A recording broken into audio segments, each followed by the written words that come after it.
question 6.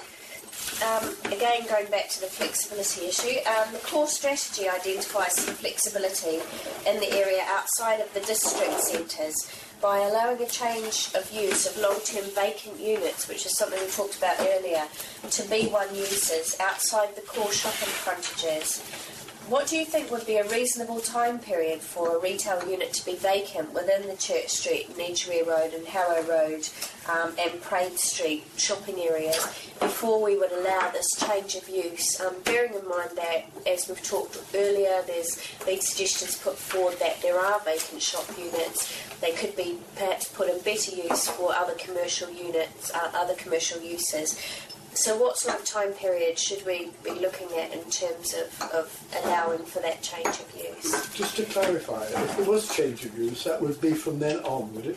It can't be reversed. That's right. We wouldn't be talking about temporary permissions. We'd be talking about from that point on until another change of use was applied for. That's the flexibility. That's a problem. That's right. Does anyone have any starters for 10 on what might be a reasonable time period, or...? Well, I don't think you can only use the word time period, and you have to show, you'd have to show as well that every attempt has been made to let it. Okay. So it's not just the time period. I think you've got two questions. The next question. You've got two questions here. Are we dealing with retail units in the core shopping frontages? That the second part of the question suggests. Or are we dealing with retail units outside those areas? Because I think those two will require different criteria. We'll start on the outside. Yeah, we'll start outside the core areas first. I think that's where most retail is found to be vacant. It's not necessarily in the core frontages, it's in the periphery, the secondary frontages, which are feeling pinch at the moment in terms of lack of retail being on offer, lots of vacant units. We've seen some units go to residential over a period of time. But it's exactly the same, the same criteria in terms of what effort has been made to dispose of it. Because if we said 3 months, 6 months, then somebody owning it would know they just keep it vacant for 6 months and then they can come back ashamed. And they make no attempt to get rid of it. I think you have a very strong existing approach in the UDP, which works very well. And I think developers, in terms of wholesale showrooms and all the other sort of protected uses, and I think, it makes it clear it has to be well marketed, widely marketed for, I think 18 months. It's 18 months. I think that works very well, and you do allow exceptions to that if the case can be made. And I think you're probably well practiced in doing the very same thing in these areas. I think it's too long. That's fine. It's fine for sitting here, but it's not fine in those areas. So 18 months is a hell of a long time for a little store shop in a tiny little parade in the middle of a suburban housing estate. To my mind, I'm thinking more, because we were trying to regenerate. There are different reasons for that being in there for central CAS. But I would have thought you're talking, I'd like to see something like 6 months possibly, which is a fairly shortish time, but... Okay, were there any other views on that? The problem with 6 months is something can be vacant for 6 months, not because there's no market demand, but because of difficulties to do with lettings or deals falling through. And there's a risk if it was that short, then a wider developer would take that opportunity to suddenly change the use to something a little bit more profitable. So it's a difficult balance. 18 months is a heck of a long time. Maybe somewhere more. Let's put that on the table. Is about right. If you, I'm trying to get my head around the sort of provisions that you're trying to develop, but if you articulate a time, then people do things with that time period, as we've just heard. If it's couched in terms, would there be a change of use thought about before an application for something different reached the system, as it were? Would you sit there thinking, this has been empty for a year, let's think about designating it, making it available for change of use? You'd do that in principle, would you? Or would you wait until something came your way in relation to an empty property, and then you'd say, well, at the moment you're thinking of saying it's hit the 6 months, 12 months, 18 months target. Now, I would be inclined to say it should trigger off, what do we need in this frontage? What do we need in this area? And that would be the more important question, whether it had been empty for 3 months or 12 months. When you talk about retail, you're just talking about A1 retail? Are you talking about retail units. We're talking about retail, so all the uses have been Class A, so A1 to A5. Okay. Changing to B1. Actually, Ruth, you've got the best point been made, because we've been talking for quite a lot of the evening about flexibility, and really by putting in a time limit, we're actually making it inflexible.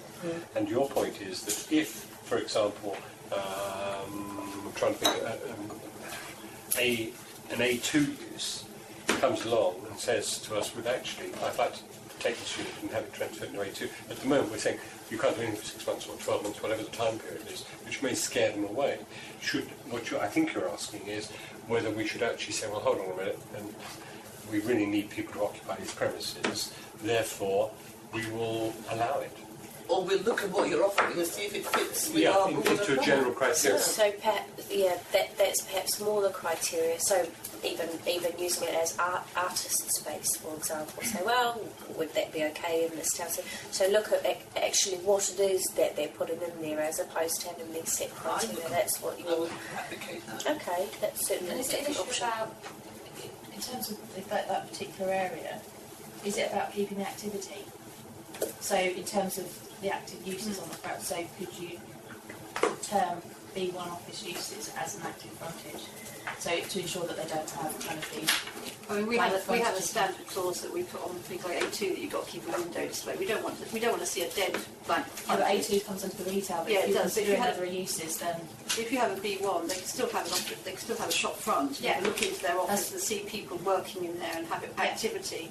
Not necessarily tons of people going through the door saying, I want to go to this office, but you would still have. that's what I mean. Is in terms of if you talk about active frontages, sometimes people associate those with specific uses. But for instance, you just mentioned park space and those kind of things, or offices that could be active frontages, which would keep that kind of vibrancy around which is what I assume you're trying to maintain. So that could be one criteria. Are you a planner by profession? Yes. I thought so. Yeah, I mean, the fact is, what we're talking about is the regeneration of an area.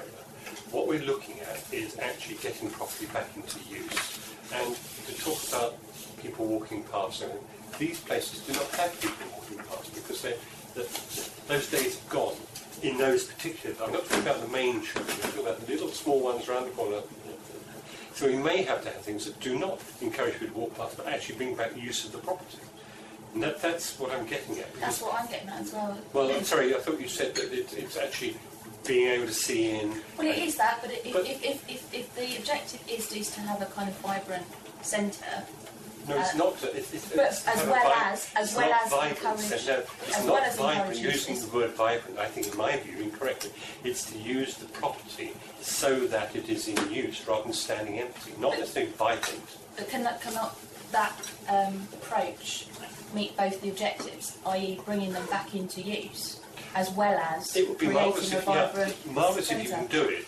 But the fact is that we're talking about getting difficult properties back into use, and we've got to be actually look at it and say this is a possibility of actually getting this property back into use on a fairly long-term basis.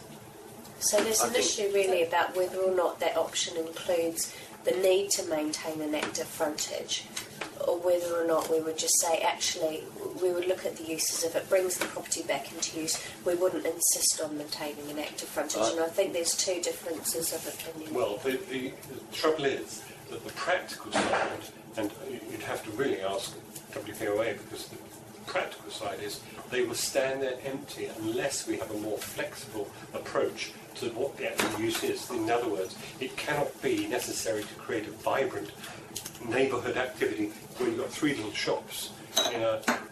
It's never going to happen. That's